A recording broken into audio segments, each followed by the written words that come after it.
नमस्कार. आज आपण एका अशा अस्तित्वाविषयी बोलणार आहोत जे आपल्या मातीशी, संस्कृतीशी इतकं जोडलेलं आहे. हजारो वर्षांपासून आपली गावठी गाय. हो. आपण तिला ओळखतो, पण तिचं खरं मोल, तिचं महत्त्व आपल्याला कितपत माहिती आहे? चला, आज त्याला जरा सखोल बोलूया. नक्कीच. म्हणजे बघा, गावठी गाय म्हणजे फक्त एक प्राणी नाहीये, ती खरं तर एक चालती बोलती परिसंस्थाच म्हणा ना. परिसंस्था. अच्छा. हो, आपल्या देशी वंशांच्या गायी आहेत ना, गीर, सहीवाल, देवणी, हो कांक्रेज, हो यांचं वैशिष्ट्य काय तर पाठीवरचं ते वशिंड म्हणजे हो. कूब. आणि त्यांची शरीरयष्टी पण एकदम कणखर असते. बरोबर. विदेशी गायींपेक्षा वेगळी दिसते ती. अगदी. आणि ही रचना फक्त दिसण्यासाठी नाहीये, इथल्या वातावरणात टिकून राहण्यासाठी ती तयार झालेली आहे. अच्छा. आणि याच गायींच्या दुधाबद्दल हल्ली खूप चर्चा होते. A2 दूध म्हणतात त्याला. काय फरक आहे नेमका? हा, यात मुख्य फरक आहे बीटा कॅसिन नावाच्या प्रोटीनचा. आपल्या गावठी गायींच्या दुधात असतं A2 प्रकारचं प्रोटीन, जे आपल्या मानवी पचनासाठी जास्त नैसर्गिक आहे असं म्हणतात. म्हणजे जर्सीसारख्या विदेशी गायींच्या A1 प्रोटीनपेक्षा हे वेगळं. म्हणजे पचायला सोपं. अगदी, पचायला हलकं. आणि आयुर्वेद काय सांगतं की हे दूध त्रिदोष म्हणजे वात, पित्त, कफ यांना संतुलित ठेवतं. नैसर्गिक आरोग्य टिकायला मदत होते त्याने. म्हणजे फक्त पौष्टिक नाही तर आपल्या शरीराला मानवणारं दूध आहे हे.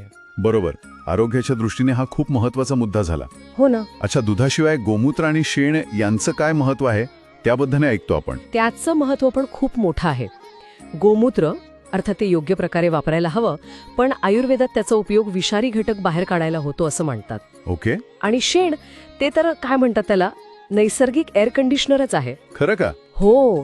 त्याने लिंपलेल्या भिंती कशा असतात, उन्हाळ्यात घर थंड आणि हिवाळ्यात उबदार ठेवतात. एका अभ्यासात तर 5-7 अंशांचा फरक नोंदवलाय बाहेरच्या तापमानाच्या तुलनेत. अरे वा, कमाल आहे हे तर. आणि शेणाच्या धुराने किडे कीटक दूर राहतात, ते वेगळंच. म्हणजे निसर्गाशी एकदम जुळवून घेणारी गोष्ट. हे शारीरिक फायदे झाले, पण आपल्या संस्कृतीत गायीला इतकं पवित्र का मानलं गेलंय? कारण भारतीय संस्कृतीत गाय म्हणजे फक्त प्राणी नाहीये, ती पोषण करणारी आई आहे, समृद्धी देणारी लक्ष्मी आहे. तिच्यात ते म्हणतात ना 33 कोटी देवतांचा वास आहे. याचा अर्थ काय तर निसर्गातल्या सगळ्यात चांगल्या शक्ती तिच्या रूपात आहेत, अशी ती श्रद्धा आहे. अच्छा, म्हणून मग गोसेवा पुण्यकारक मानली जाते. बरोबर. कारण ती निसर्गाची सेवा आहे, पर्यायाने जीवनाचीच सेवा आहे. आणि मग गोवत्स द्वादशी, गोपाष्टमी सारखे सण आहेतच याच भावनेतून आलेले. हे झालं सांस्कृतिक. पण आर्थिक आणि पर्यावरणीय बाजूने काय फायदेत? कारण आजकाल उत्पादन महत्वाचं मानलं जातं. तिथेही गावठी गाय खूप महत्वाची आहे.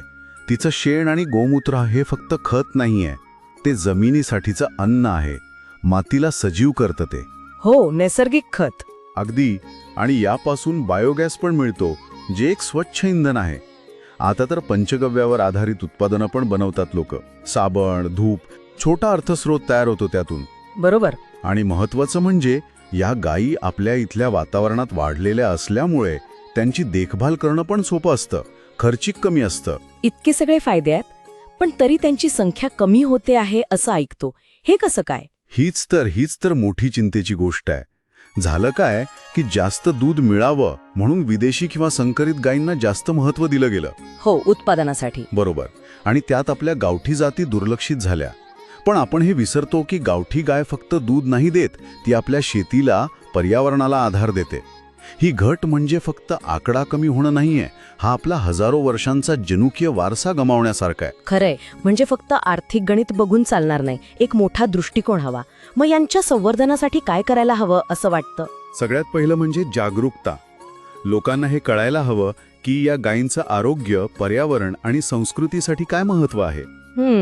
शासनाने तर प्रयत्न करायलाच हवेत, पण स्थानिक पातळीवर पण शेतकऱ्यांनी, नागरिकांनी पुढाकार घ्यायला हवा या देशी जाती जपण्यासाठी.